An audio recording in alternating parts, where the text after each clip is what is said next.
Welcome to On Democracy with FP Wellman. I am Fred Wellman. So great to have you here on the Midas Touch Network and wherever you're getting your podcast. So much happening in the world this week. It's been awesome and scary too. George Santos has been arrested, I guess. Donald J. Trump was found liable with E. Jean Carroll. There's just a lot to talk about. But, the week started with a poll from the Washington Post and ABC of U.S. adults giving Trump 36% to Biden's 32%, with a huge swath of soft answers in between of people who are leaning either way. Of course, the left, God bless us, went into panic mode as the media twisted it all very effectively.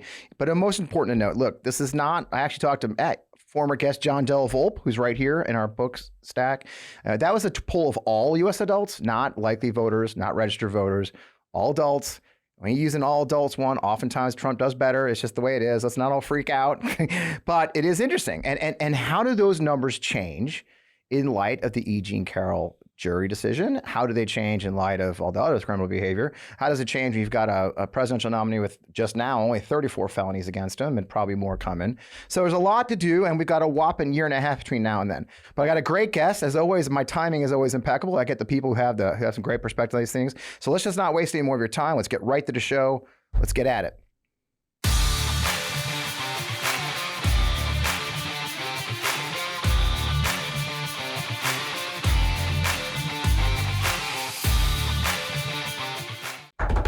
As I mentioned, welcome. I am Fred Wellman, your host of On Democracy with FP Wellman. As we shoot this episode, we're hearing that an incredible 13 felony charges are against our friend George Anthony DeVolder Santos, serial fabulist, a member of Congress in good standing. At the same time, the repercussions of the E. Jean Carroll verdict are kind of starting to spin it. The GOP is spinning it already. But I'm blessed with the good timing, as I mentioned at the top. My guest today has been one of my favorite friendly people to disagree with for many years. I have unfollowed him and followed him many times, as he knows. And so I'm thrilled to have Tom Nichols. Welcome to the show. Tom is often everyone's favorite internet rogue and foil as a never Trumper, but still very conservative political voice with very strong opinions on music and Jeopardy as well. Tom, I have to tell this before I go further with your bio. I was telling a friend of mine the other day that you're like the Leroy Jenkins of pundits. It's like you go all in, Leroy Jenkins, Fred, I'll say thank you, I think. There you go. You're aggressively in power. He's a staffer at The Atlantic, author of the Atlantic Daily Newsletter. He's a professor of emeritus in national security affairs, U.S. Naval War College, where he taught for 25 years and is an instructor at the Harvard Extension School. He writes about a lot of important nats, Russia, of course, our democracy. His most recent book, which is on my desk at home, damn it, but behind Tom on screen. Of course, he's famous for the depth of expertise. His most recent book is Our Own Worst Enemy, The Assault from Within on Modern Democracy. It's a great book. I highly recommend it. That's why it's on my desk at home instead of here. He is also, most importantly, a 5-time undefeated Jeopardy champion, which explains a lot of his Twitter feed. Tom, welcome to the show, man. It's so great to have you here, man. Thanks, Fred. It's good to see you. It's been a while. Of course, we were both senior advisors of the Lincoln Project during the 2020 campaign, so we talked about that quite a bit. I invited you because we disagreed on a topic, and in a fit of frustration, invited you. This is where we are. But it's good to hear. But I don't. Putting all that aside, it's been a wild week, right, brother? I mean, I know you've been writing for the Atlantic. You do the daily newsletter. Donald Trump's been found liable for sexual abuse and defamation against E. Jean Carroll. George Santos has been charged with federal crimes. Let's start with Trump. I mean, I've said what I think it does hurt him in general. I'm actually this optimist person who says, and I've written, and I think I'm going to write another piece today for Substack, that this will damage him. Now, I know we're all used to Teflon Don, but I'd love to. What's your take on this? I mean, is there going to be fallout? I mean, you've been watching the what is left of the Republican Party for a long time. It's not going to hurt him with the base. No. I mean, they've been prepping themselves. They've been sort of steeling themselves for this moment, coming up with all of the excuses about a New York jury, and all that stuff. But I think, nothing hurts him with the base, but the base isn't as big as we think it is. I think it does hurt him with, the ordinary human beings who are not hyper-partisan Republicans, and particularly with women. Yes. The even experienced Trump watchers like you and me, I mean, that deposition where he sort of sat there and he said, well, for a million years, it's been okay. And I thought, wow, if I were the Democrats, it's like that. Talk about, you can't even pay him clip right publicity because he's just so dreadful. The only thing I really regret about this trial is that he didn't take the stand, right? Because that would have been, I think it was Harry Littman who said it would have been a bloodbath of a cross-examination, because he's just incapable of ever admitting that he's ever done anything wrong ever in his life. Right. And, the only difference probably would have been probably a higher settlement. But I think it does hurt. It doesn't hurt him with the base, but I think it does hurt him with just about everybody else in the world who has a normal ability to cringe and feel shame watching somebody, engage in that kind of ghastly performance on film. That's it. I call them the normies. There are normies. There are normies left in the party. The normies, the normals who are not either completely captured by a party, right, or who are like you and I. We're not part of the normies, and we're political junkies. We follow this stuff all day long. But I think the average mom, right. The person out there a dad who has daughters, especially, I think, people who have families and just live their lives. I think they're going to be, I think it does hurt him. There's no way around it. He has been found liable for sexually assaulting a woman, and she's going to collect a lot of money. And what's interesting too, I think, Tom, is I was actually talking to a good friend of mine who's a woman about our age, and she grew up in the business world, in the 80s and 90s too. And the things that occurred in the business world that were okay then, let's be honest, it was a different time. And sexual harassment, hitting on girls. I mean, it was a thing especially as a young woman in a legal office, right? It was like a thing, right? You knew the partner not to go in the copy room with, right? We look aghast at that now, especially since the Me Too movement. Even I look at myself, what I did back then. I mean, honestly, I can't fool you, right? But if you think about E. Jean Carroll, she is a woman of age. She's an older woman. She grew up in that time. The people that voted for Trump and those normies that we just talked about, a lot of them are her age. This isn't a 24-year-old woman, right? This is a woman of a certain age. And a lot of the women who will look at her, and the thing that I think the GOP's failing to understand is they look at E. Jean Carroll, a lot of these women, and see themselves. Yeah. And that is very different. Your point about age is really important. I wrote something a while back where I was talking about my own, I was talking about fathers and manhood. And, I think of myself in my 20s. And I think the phrase I used about myself was shallow cad. That there were things that 40 years ago, it was a different world. But now that we're all older, we know how wrong it is. Maybe in some sense with even more, what's the word I'm looking for? That even more powerfully, having lived through that revolution from the 70s when I was a teenager. Right. I look at ads from the 70s and the 80s that I didn't blink at as a kid. And I look now and I say, oh my God. Right. How was that okay? Right. And I think in some sense that perspective may make you even more sympathetic to E. Jean Carroll rather than less, because what the road she's traveled since then. Right. If that makes any sense. It does. If you remember during the campaign, I don't know if you ever heard much about it as your role as a senior advisor, but our pillars of the Lincoln Project were 4 things, right? It was women, it was evangelicals, it was Latinos, and of course the one I ran, military and veteran and service member families. We decided those are our 4 main pillars to peel away from the Republican coalition to lower his voting, the people who'd voted for him in 2016. I'm sorry, there's 4 groups. None of these 4 groups are big fans of sexual abuse of women, right? And so I do think that if a lot of us on the left especially love to just, the sky's always falling. It's a big, but I think it's hard to ignore the fact that the people I think of, I always talk about my individual focus groups, like my kids or my girlfriend's parents, right? They're in their 80s. They're lifelong Republicans, but I'm telling you, they're not digging the idea of voting for a guy who's now been found by a jury unanimously to be a sexual abuser and have convicted and done these. So I think, and that's why I think. But I think that that your point about Trump voters being my age or your age or Jean Carroll's age, that in some sense having that longer perspective, in some ways I think it almost makes it more real, because it's not some pretty young actress saying this old man hit on me. Right. This is somebody saying, look, back during a time that, you thought people, some of you watching in this audience might have thought this was okay. It's not okay. Yep. In a way that I think we're her age, and this is purely impressionistic, and you kind of put it into my head by raising the issue of age.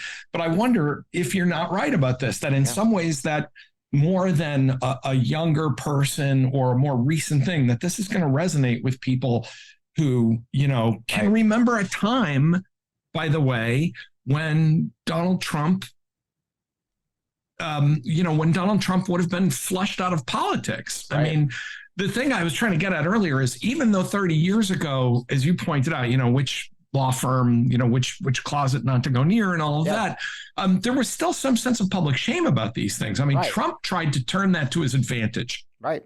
To say everybody does it, everybody does it. I don't think that worked.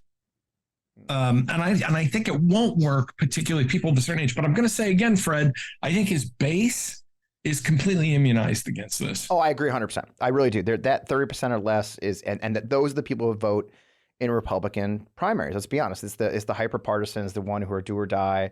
And by the way, what's really unnerving is they're not people who are going to vote for another Republican necessarily either, by the way. That his hardcore base of Trump passionate, the MAGA base is not going to blink an eye about this. But it is, if nothing else, funny as hell to watch them try and spin it. I mean, Kevin McCarthy seems to have missed the news.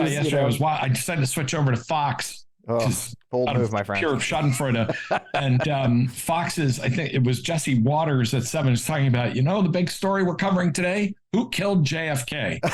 I was like, wow, that is you can almost see like a JFK conspiracy book on the wall under in a case that says, in case of Trump scandal, break glass.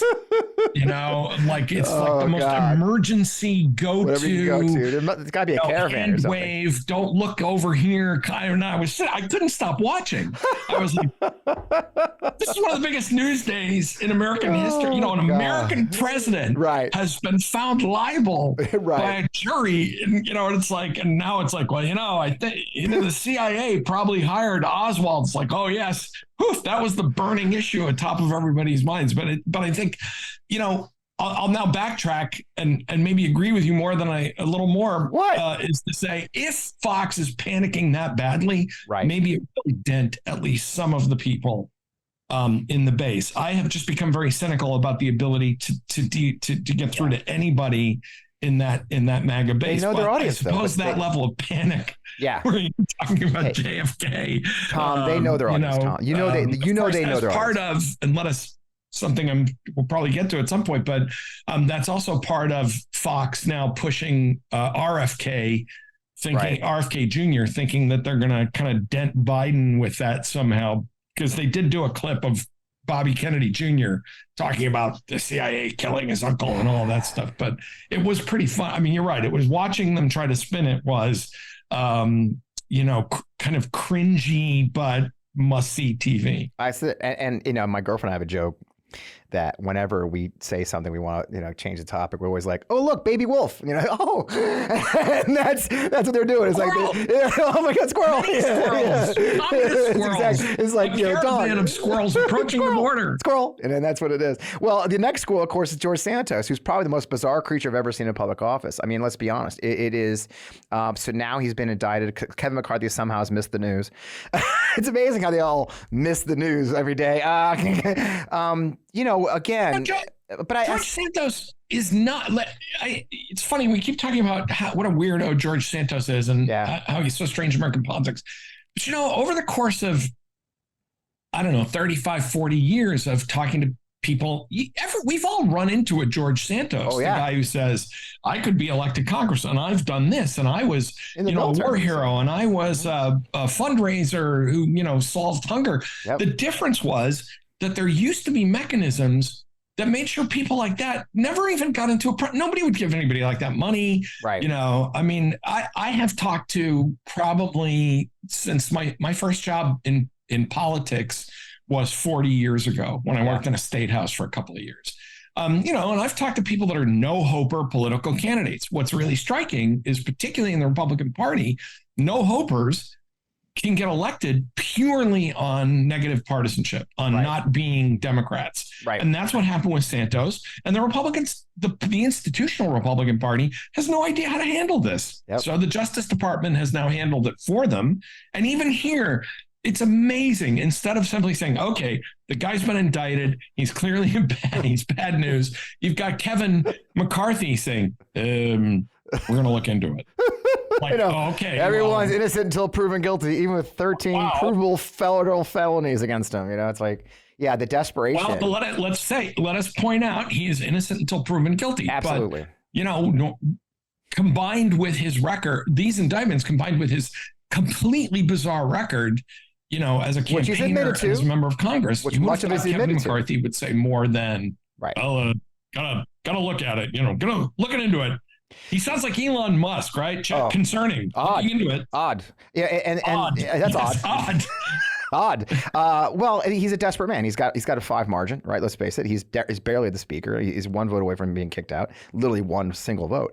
And again, it just shows how desperate he wants to cling on to power. And frankly, what's become the party, right? I mean, it's the kooks and the cranks are the voices of the party now, right? And they have the power in that party, and they let him have it. They're the hinge. They're the hinge, right? That everything turns on for him. Yep. Well, I'd like to talk about another crank, and you and I were tweeting about. I think I did a post for the Minus Touch Network about it. Tommy Tuberville, he's sitting on 186 flag officer promotions now. What's really bizarre, and this is the part, especially you as a national security focused guy, all your years the War College, or the Naval War College, I really appreciate is, he started off, it was anti-abortion, right? But then I guess 2 weeks ago he added that there's too many flag officers. And then he added this week, I think he added that he doesn't like how DOD won't let white nationalists come in the military. Okay. So he's making shit up, right? And meanwhile, 186 flag officers, key positions, 7th Fleet, 5th Fleet, cyber, NATO representative, while we're fighting, the Ukraine fight is going on. I mean, your perspective, especially about both political and national security in this, is really interesting to me. I think he's a nut. I did a bit during the general campaign when I was with LP again about his fake veterans nonprofit that he used to buy himself a truck with. This guy's a must. How bad is this? I mean, at this point, I think people try to blow these things off that they're no big deal, but there's going to be a real impact from this at this point, right, Tom? There's definitely real impact for people that don't, understand. You get how the military works, but for people that don't realize what it means to say he's holding up these promotions, he's not just like holding up a party for somebody to pin on a star. He's holding up the movement of senior officers from one post to another, where, when they get that second star, when they go from brigadier to major general, or from, rear admiral to vice admiral, they are doing that. They're taking that additional rank and then going into another job where people are waiting for them to take over so that they can get started on stuff, because the current people in those jobs are basically lame ducks. They're supposed to go on to other things. And, you don't want to do a lot of stuff you don't want to leave a giant inbox for your successor. Right. And there are people who are waiting to change commands and start getting their executive officers moving and to, do all the things that you do when you take over either a command or a program or some, office or installation or military base. And Tuberville, for whatever reason now, has decided to hold that all up. And as you pointed out, he has cycled through a bunch of reasons, basically just to say that he can do it. And this last one, if he had done it, the business about abortion, abortion is always the go-to. Right. As one of my friends on the right pointed out, I'm very cynical about a lot of the pro-life movement, but okay, if he says, I don't like this policy on abortion that the military has, I want guarantees that we will talk about it or that there will be some kind of legislative discussion, fine. But cycling through to the point where you're saying, I don't like the military's attempt to screen out white supremacists. And as Tuberville said, I think it was, he said, I call them Americans. Well, there's a lot of people I call Americans that I don't think ought to be in the U.S. military or hold positions of trust or confidence in the United States. There's a lot of Americans in prison. There's a lot of Americans in prison, right? I can't believe he said it out loud, but it's nice to know that after all these years, I can still be shocked by the behavior of people on the right now. Yeah, I mean, and you and I are super cynical people this way. I mean, between all of our years in national security and politics, it's hard to be an optimist at this point, and that's exactly it. I call Tommy, veteran adjacent. He's always talking about his daddy. His daddy was in World War II. Did you know that there's more generals today than my daddy had when he was in the World War II? It's like the same old bullshit. And he might just to make a point here. He might have a point. There may be too many flag and general officers, but holding up all of these promotions, it's not like the DOD is going to walk in tomorrow and say, okay, fine, we're going to cut the number of generals in half. Yeah, I don't need fifth fleet. That's the thing where you say, okay, you have our attention. Please come over to the Pentagon. This is how Congress and the Pentagon, iron out their differences, because that's the nature of legislative, executive, and civil military relations. But the problem in this case is that he seems to be just dialing through reasons. Right. Again, and I think with this particular part of the Republican base, this performative assholery, this performative, I didn't make up that phrase. Someone that was a great phrase about performative assholery, but also let's be more genteel about it and say this performative obstructionism is what the base wants. They're not interested in governing. No. That's the thing. I mean, if Tuberville wanted to hold all this up and say, here's the list of things I want, or here's things I want the SecDef to talk to me about, or here's the legislative but there isn't any of that. And you don't get any of that with, Marjorie Taylor Greene. You don't get any of it with, any of the other MAGA folks. My question to the people, and I've been saying this since 2016, when Trump had unified Republican government, I said, okay, great. You guys have won. Now, what do you want? And the answer is basically always just to own the libs, to make people like you mad, to tear it all down. But, okay, I get it. You want to but what is it and you'd get answers like, well, I want to build the wall. Right. Okay. You don't really, that doesn't really, it's not, okay, fine. Here's some money to build a wall. What do you want to do next? And the answer is just never there. And I think this is one of those cases. Right. What is it you want? Well, I don't know. I just want to hold up. I just want to make I want to make Joe Biden and Lloyd Austin sweat. Right.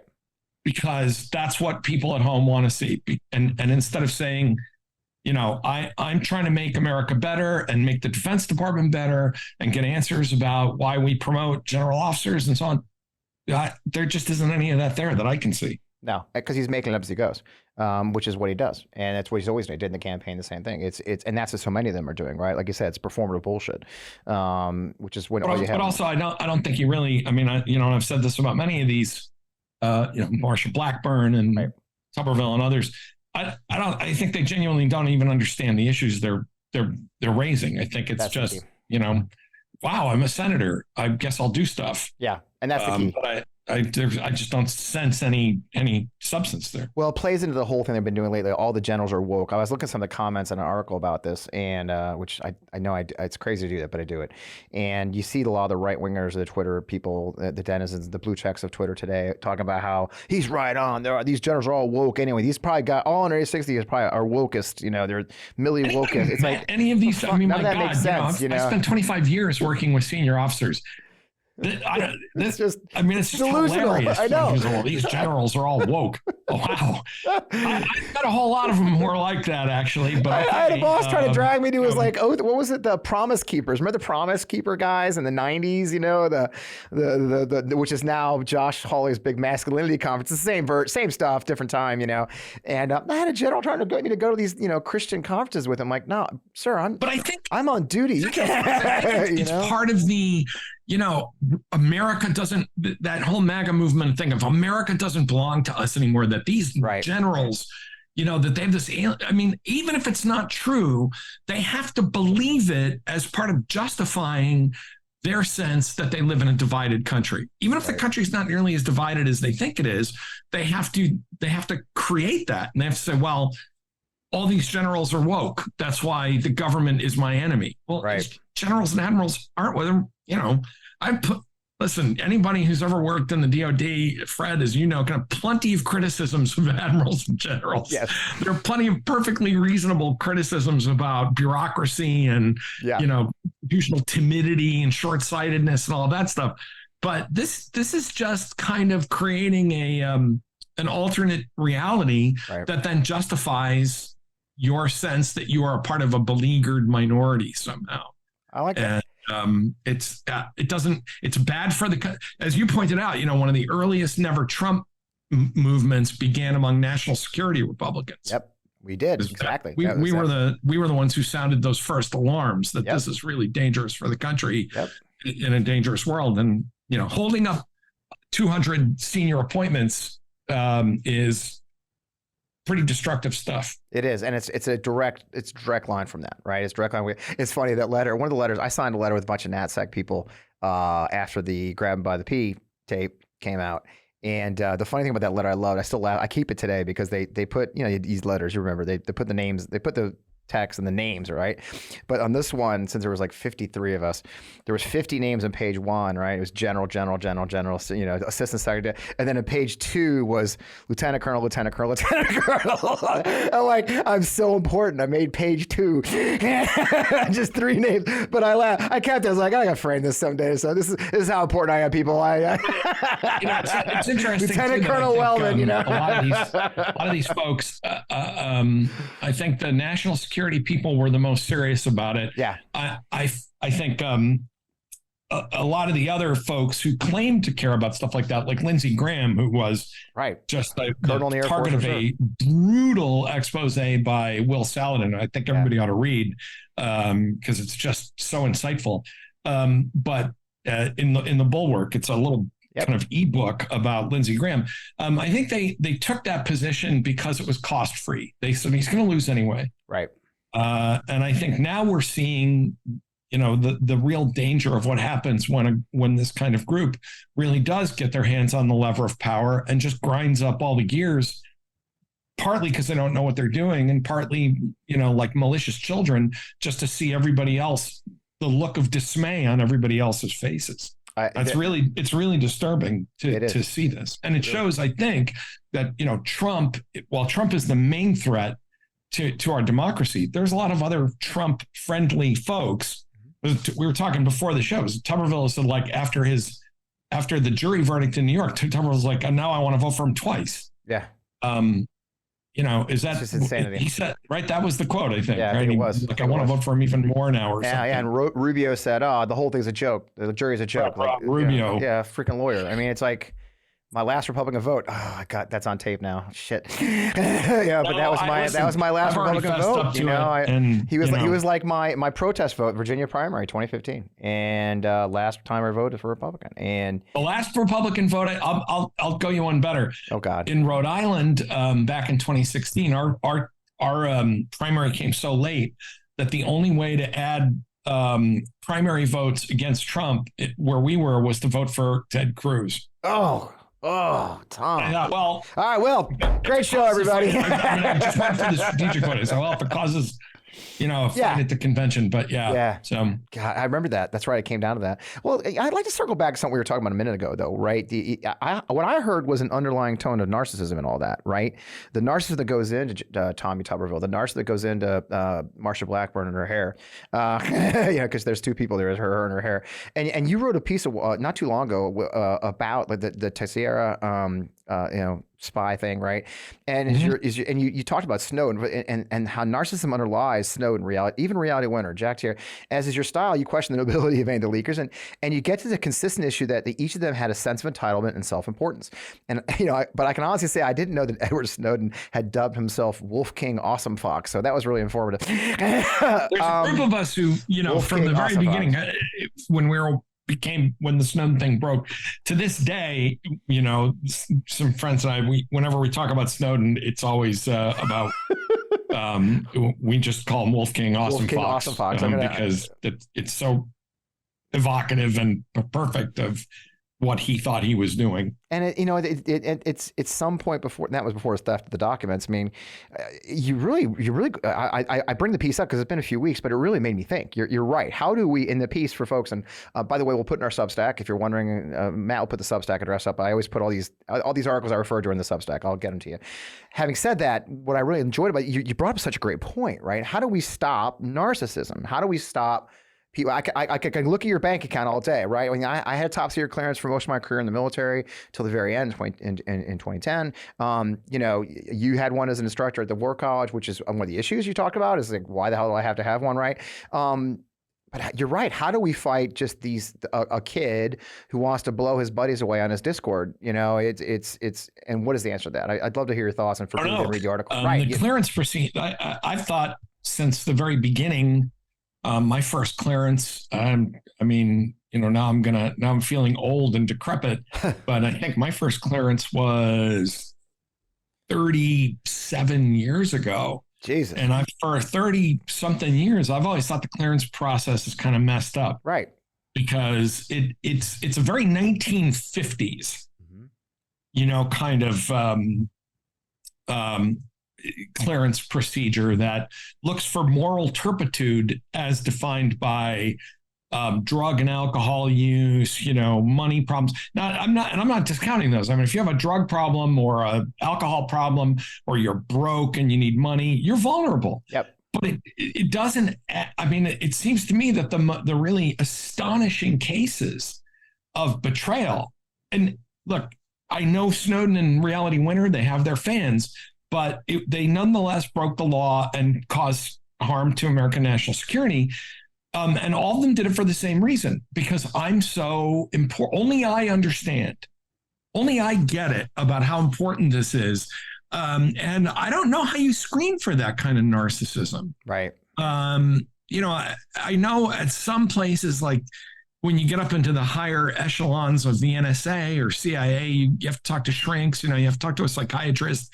But I think some of it is with a younger generation, going to have to look at social media profiles, have to ask them for their passwords right. If you want a top secret clearance, this, Fred, top secret clearance is incredibly intrusive. It's humiliating in a way. I mean, it's just, it's a really unpleasant experience to get a top secret clearance. Yes, it is. Deeply unpleasant. And so, I think we just have to add to that unpleasantness to say, and there's some other parts of your life that we're going to have to look at.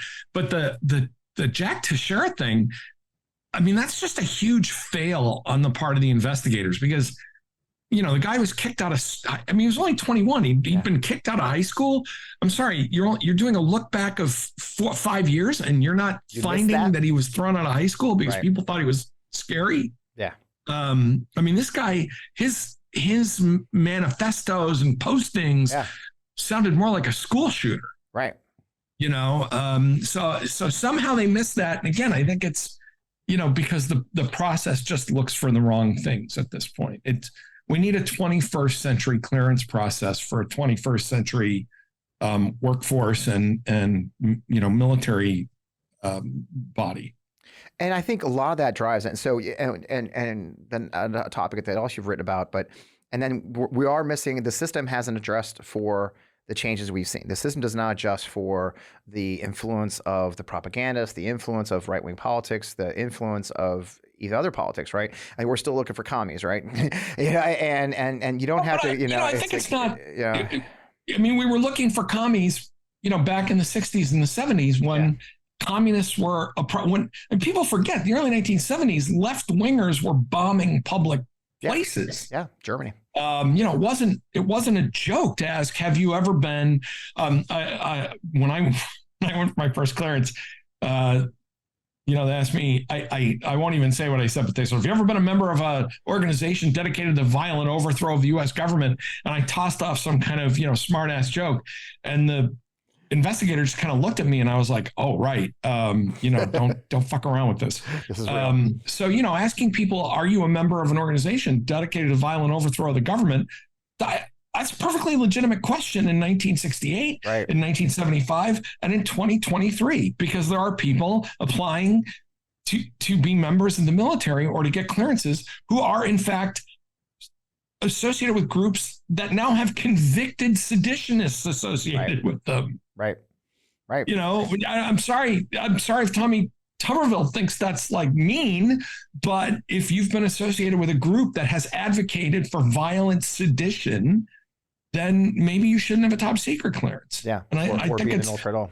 You know, might have been commies in 1970, but I think white supremacists, extremist organizations, we have to ask about that. Fun story. My first top secret clearance, I had just gotten back from Desert Storm, and I was an intelligence officer at the time. I was going into intelligence at the time, a job. And I came home from work one day in the apartment building, and my neighbor, lieutenant down, we were all lieutenants, you know how it is, the same apartment complex is around Hunter Army Airfield in Savannah. Anyway, so I come home, park my car. My neighbor's door is open at the time, and he's got some guests in there. So I walk and I said, "You son of a bitch, give me a beer." And the person turns around, it's my investigator. You know, and I'm like, "Oh, there goes my clearance." You know, smart. She laughed. I was a little bit of a smart ass during my. I mean, I was again shallow cad, young guy. Thought I was the funniest guy in the world. And a couple of times where, you know, during this very long interview, and I hauled off a couple of what I thought were, you know, real laugh riot, yuck zingers. And I thought I quickly learned, like, this person is not amused, and, you know, that there are people who would seriously answer those questions, you know, in a way that would disqualify them. And it was, I will say, it was a growing up experience that I think was very important and that I needed at the time. I think that's part of the process, right? But, you know, it's no matter how you do it, a security clearance is an intrusive and humiliating experience. And I think we have to be less concerned about that and more concerned about asking questions like, you know, are you posting violent, you know, anti-American stuff on your Facebook page? Yeah. And we're going to have to go and, you know, or your Instagram or your Twitter account. And we're going to okay account in Russia. Yeah. Yeah. I think. Or having it's interesting. The shooter in Allen, Texas. this most recent, of course, there are so many shooters that we have to be a little more discerning when we talk about them. But the most recent shooter in Texas, getting bounced out of the military after 3 months. That's you know, as a former officer, I mean, to get bounced out and not even finish basic, that's a real red flag. And yet was able to buy guns. Perfectly legal. Yeah. And it's remarkable. And actually, it's a great place to go to. You know, we just heard that Tucker Carlson's moving his show, I'm doing air quotes, show to Twitter, his show. Which will be broadcast with lasers. Yeah. I mean, he talked for like 3 minutes. I was like, this is boring. I can't watch this. I actually do this every now and then with guests who are great writers. You recently called him, quote, emblematic of the entire conservative movement now, and especially the media millionaires who serve as chief propagandists. The conservative world has become a kind of needle skyscraper with a tiny number of wealthy, superbly educated right-wing media and political elites in the penthouses, looking down an expanse of angry Americans whose rage they themselves helped create. That's a great paragraph. I just can't see him having the audience and grip on the national movement on Twitter. I mentioned earlier my own little, for example, I have family members in their 80s. I don't see my family member like getting a Twitter blue check account. That whole business is going to radicalize a new generation on Twitter. I mean, right. You know, Tucker's audience. I mean, the average Fox viewer is like 68. Right. You know, you're right. I don't think Grandpa's going to open up his Twitter, you know, get his laptop out and pull up Twitter right to watch Tucker Carlson. What he will do is talk to the kind of, you know, shit poster douche bro community on Twitter, but he kind of owned them anyway. Right. You know, the crypto dude, you know, meme posting Pepe guy. But I don't think that's where Tucker wanted to be. I mean, I think this looks a lot like what happened to Bill O'Reilly and Megyn Kelly and Glenn Beck, where, you know, once they lost their biggest perch, that, you know, that they just never recover it. But it's interesting that his announcement about it was just full of, I mean, you know, you and I and some of your guests have disagreed about the word fascist, yes, but it was full of that kind of Lugenpresse fascist, you know, kind of, you know, the world is full of liars. And, you know, I mean, it was kind of creepy prep school fascism adjacent weirdness. And I bring up prep school, not in the class sense, but that almost kind of smirky, I know what I'm saying because I'm smart enough to know what I'm saying kind of affect that Carlson has. Right. And that was the point I was trying to make in that piece you just quoted. The people that are like trying to agitate millions of people, whether it's through Fox or Instagram or Twitter, they just don't ever have to live with those consequences. Right. You know, they don't care about that. It keeps them on TV. It keeps them rich. It keeps them famous. And then they go off to their compound on Long Island or their penthouse in Manhattan or their, country retreat in Maine. And they don't have to live with the damage that they're doing to the American system of government. Right. And I think, Carlson, I think this is just a huge ego crash this is the third network that's canned him. Yeah. Hat trick. It's he's done the cable hat trick. The other thing I found interesting about Carlson, it was the Axios report. I don't know if you saw it yesterday, where someone, again, anonymous source is telling Axios, but that ditching Carlson was actually part of the Dominion settlement. Interesting. Which I guess Carlson now is going to claim he's going to sue because that, the whole complexity of lawsuits there. But be interesting to know if that's actually true. I mean, that was reported by another outlet. They claimed to have two people off the record anonymously, but who verified that to them. But that would also make sense about Carlson saying, well, if that's the case, I have to get back on video as soon as possible. Right. Because I can't look like I did anything. I mean, very Trumpian. Can't admit that I've done anything wrong. Right. Never admit a mistake. Never backtrack. Never compromise. Yep. And that's the whole system they're under. Right. And, I think the last question I'll ask you, because we're getting close, is, I was kind of reading, I went back. I actually had this weird optimism still. It's a running joke on the show, Tom, that I actually still am an optimist somehow. And I went back and read the piece you had written just before the 2020 election about how us never Trumpers from the start had stayed in the fight and the price so many of us have paid. And I remember specifically, it's very rare. It's funny. I very rarely remember reading specific articles. I mean, honestly, us political hounds, we read constantly. But you wrote that piece. It came out October 30th. And I was literally sitting in Park City, Utah, writing an ad for Mark Hamill, right? I convinced Mark Hamill to an ad about counting every vote. And you said at least never Trumpers had fought. And at the end, though, you did something that's uncharacteristic for you too, my friend. And you ended on a somewhat uncharacteristic optimistic note with a quote from John le Carre's fictional British spy George Smiley at the end of the Cold War. And you said, never mind. What matters is that a long war is over. What matters is the hope. Now, it's 3 years later, obviously. A lot of us also predicted after the election that it wouldn't just go back to normal, would just magically appear. Do you still see some hope after what we've seen, the arc of things we've seen? I mean, I know it's funny to read things from 3 years ago, but I mean, do you see hope, Tom? Brad, I find it deeply unfair of you to throw at me things I actually said. How rude of me. I should have warned you. I actually researched my guest. I am... The outcome of the election. Well, first of all, let me say about that piece, it's not like we were storming the Bastille or, trying to hold, Calais or something. Yeah. But that, what I was trying to say about the number of Trumpers is we didn't fold. We didn't just say, okay, fine. We know where the money is. We don't want to get all these death threats. It's amazing how much the threat of violence has been normalized. Like, that just getting death threats is just part of being, a writer or an activist about anything about Donald Trump, whether you're writing or if you're making ads or just, organizing. Just death threats are now part of. We had to get landscape. Security. I'd have a security. At one point, I had a security team. We didn't. It would have been easy for us to just fold up and say, screw. At the time, I was a tenured professor. I could have just said, fine, screw it. I have my job and it's safe and I don't need these constant threats of firing, because that's the other thing. And I was a government employee, and once a week people demanded that I be fired, on charges and whatever.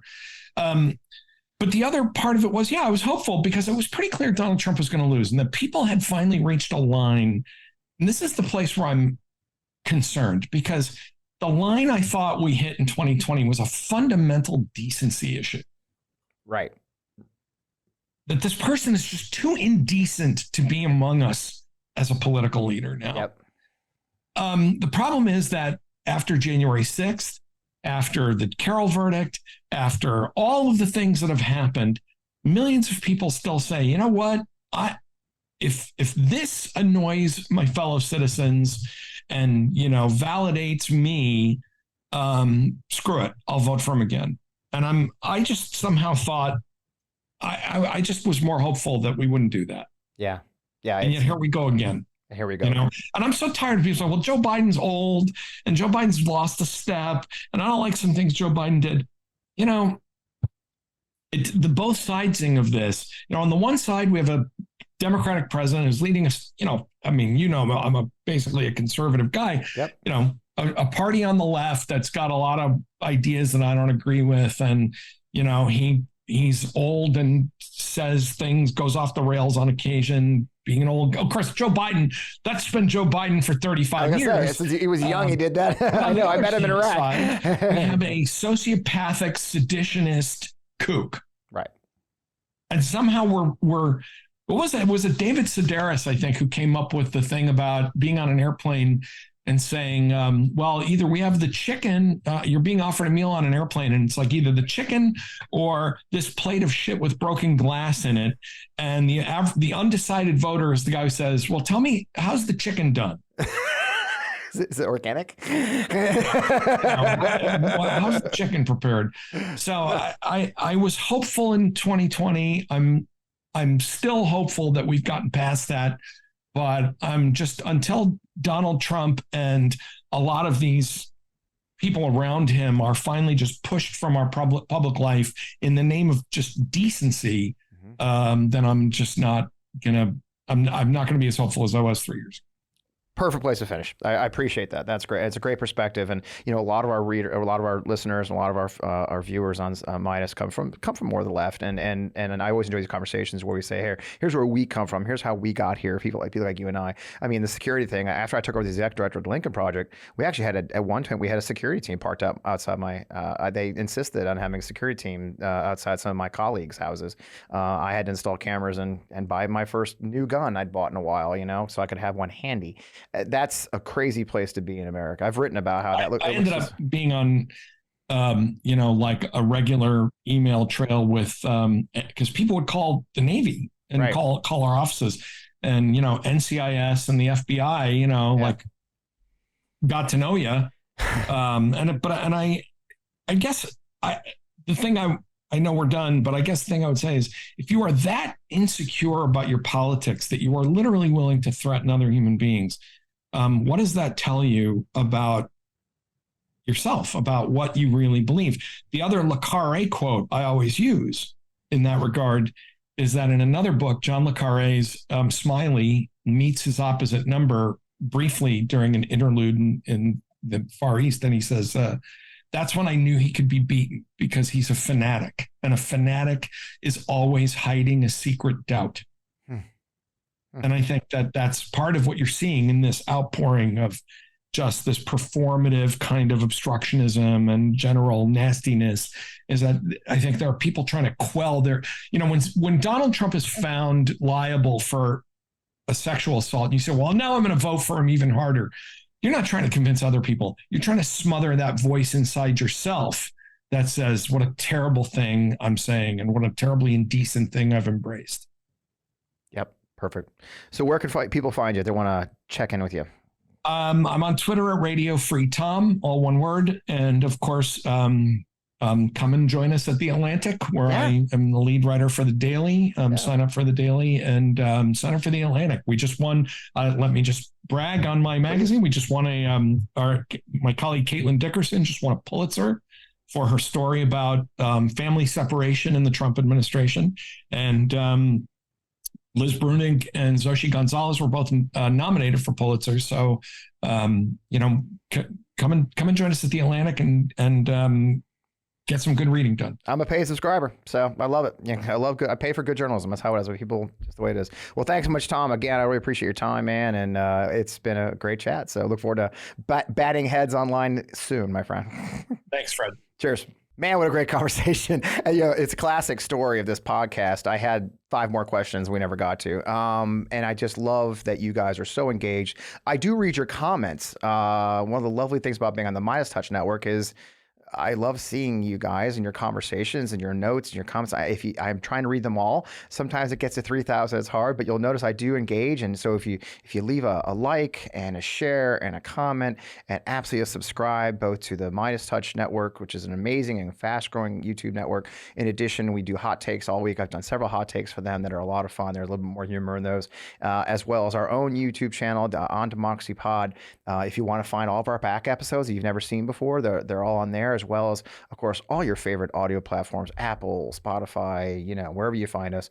More and more people are downloading the podcast for their walks and their runs, and it's just been a great year, great month. We premiere every Friday night at 11 p.m. Eastern on the Midas Touch Network. And if you subscribe to our Substack, you'll get my thoughts. It's been a little quiet this week. I'm actually moving, but you got some Substack. I post my thoughts. I post my perspectives. You'll get the podcast a full day early through Substack. So go ahead and subscribe. It's free, possibly a little bit. I'd love to get paid, but we're doing that too. As always, you can find me at FP Wellman on Twitter, and my official Instagram is FP Wellman Official, and all the different places you can find us. Tell your friends about the show. As always, we're still sponsored by our friends and the owners of Half Coast News, where we shoot the show every week. Vi Media. Vi Media is a digital marketing partner for anyone. They are growing fast. They're nationwide, based right here in St. Louis, Missouri, the heartland of the United States, where I am based. That's why I offer you perspectives from the right. We are their partner, and they are proven growth for anybody they work with. Again, it's vie.media, vi.media on the internet. I hope you'll check them out on the web. In the meantime, thank you so much for being part of this amazing growing community, because of y'all who are staying up on Friday night or watching through the weekend and telling your friends about the work we're doing. This is very important. Having our conversations with people, sometimes we don't even agree with all of them, is so important to taking back our country and moving forward. So thanks for joining us. See you next week on Democracy with FP Wellman.